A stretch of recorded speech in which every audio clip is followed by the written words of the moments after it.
Yeah, all right, welcome to another 902 Gaming video. And today I'm going to go over the spoilers that were revealed after I posted my most recent video. It's still processing now. I had to do a bit of editing with it, so it'll be a little while longer to put it up. And in that time, about another 15, 16 new cars got spoiled, and I just wanted to do another video about them because I'm pretty excited about this set.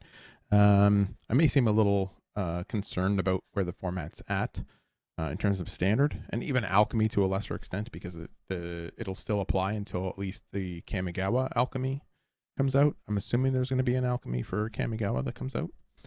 Um, but anyways, I didn't want to miss anything or get too far behind with making these. And eventually, I will do a full spoiler review when the whole thing comes out, and I've had a chance to really look over it and think and sort of decide what the top 5 or 10 cards will be at the time.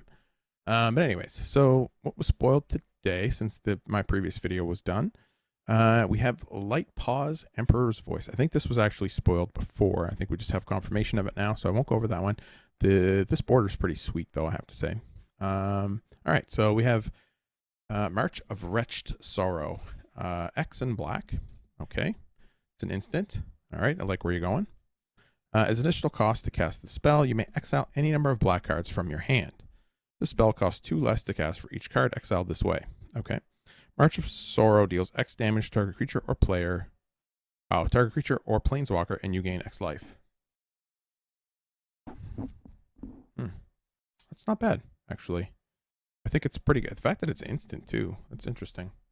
I like this card a lot. I wish it targeted a player. But for obvious reasons, I think they moved away from dealing direct damage to players. Only in rare instances. This would have been exactly like Corrupt. Slightly more expensive version of Corrupt, I think. But the versatility, having an X, having to be able to exile a black card from your hand, you can deal damage to creature or planeswalker. I like this. This is a good removal spell, I think. The fact that you can gain life as well is very good. So for 3 mana, you can deal 2 damage and gain 2 life. That's not bad. I mean, it's definitely under Parasitic Grasp, because Parasitic Grasp is 3 mana and you gain 3 life, or it's 2 mana and you gain 3 life if the target's a human. So it's slightly less than that, but it's more versatile in that you can actually deal more than the 3 damage. You can actually deal like 4 or 5. Essentially, for 6 mana, you're dealing 5, which was 1 less than you would have dealt with Corrupt. So I do like this quite a bit. I wish it targeted a player, but I guess I understand why it doesn't. I don't ever see this being played for the exiling a card. I think it just plays a versatile removal spell with the option, if you need to kill something. Okay, we got next up we have Spinning Wheel Kick. So XX green. Target creature you control deals damage equal to its power to each of X target creatures and or planeswalkers. So it's 2 mana for each creature or planeswalker. Oh, man.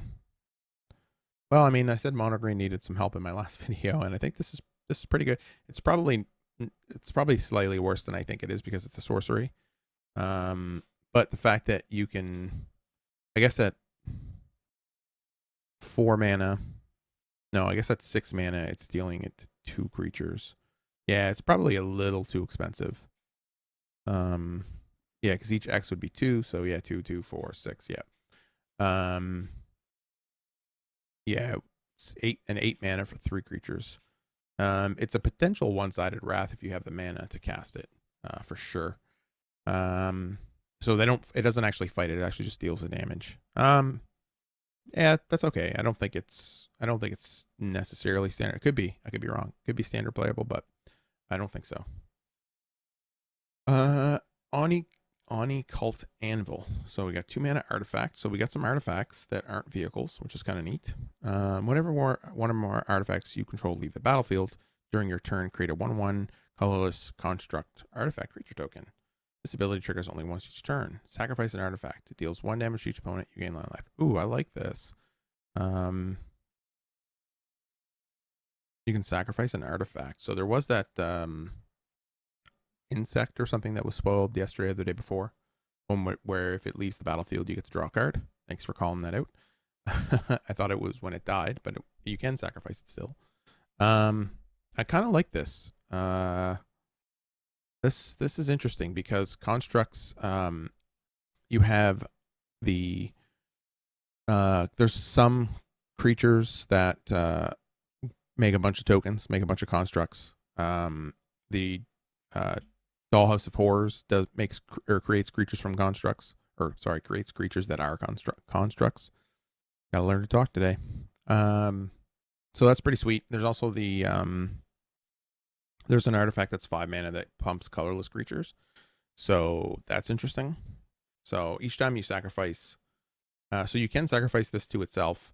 You gain a 1/1 colorless construct, and then it deals 1 damage to each opponent, and you gain 1 life. So just in and of itself, it can kind of do something, which isn't bad for 2 mana. You can do it at instant speed as well. So the fact that it deals damage to an opponent. This is interesting. This is an interesting card that could be.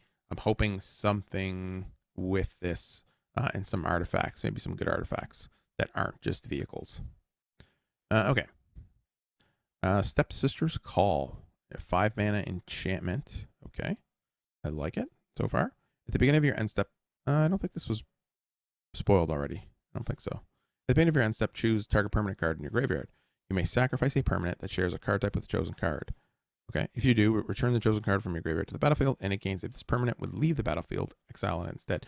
So if you have an enchantment, you can sacrifice it and bring another enchantment back, or artifact, or whatever it happens to be. This is a neat card. It's definitely a mythic for sure. It's pretty sweet. It basically allows you to swap at the beginning of each end step. It allows you to swap permanents. And then it also gains if it exile instead of going to the graveyard, it gets exiled. So you can't repeat back and forth and back and forth. Okay, next up we have, that's a pretty sweet card. I like that. Weaver of Harmony, 2 mana, 2/2. Other enchantment creatures you control get +1/+1. Green gets a little more help here. 1 green tap, copy target activated or triggered ability you control from an enchantment source. Ooh, that's interesting. You may choose new targets for the copy. So in other words, you can copy the triggered ability of Hallowed Haunting whenever you cast an enchantment spell. You get an extra use of it. So that's pretty neat. We get confirmation of Takenuma Abandoned Mire. You can return a creature planeswalker for 4 mana for discarding this land. That's pretty cool. 3 mana Nezumi Blade Blesser. When it has Death Touch, it has Death Touch. It has Death Touch as long as you control an artifact. Okay. It has Menace as long as you control an enchantment. Okay. It's fine. It's nothing special. On to the next card. What do we got here? See the English version here. Goshin Tai of Hidden Cruelty. That's cool. Legendary enchantment creature shrine. Oh, we got another shrine here. Okay.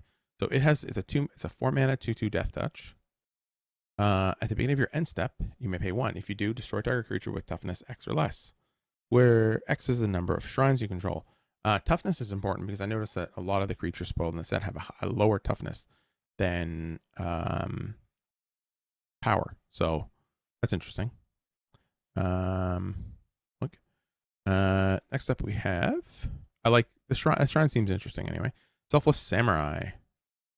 2 mana Fox Samurai. Whenever Samurai, can't say Wario and Samurai. So Samurai and Wario, you control attacks alone. It gains lifelink. Cool. Sacrifice it. Choose another target creature you control. Oh, okay. So it's basically like Selfless Spirit. I think that was similar.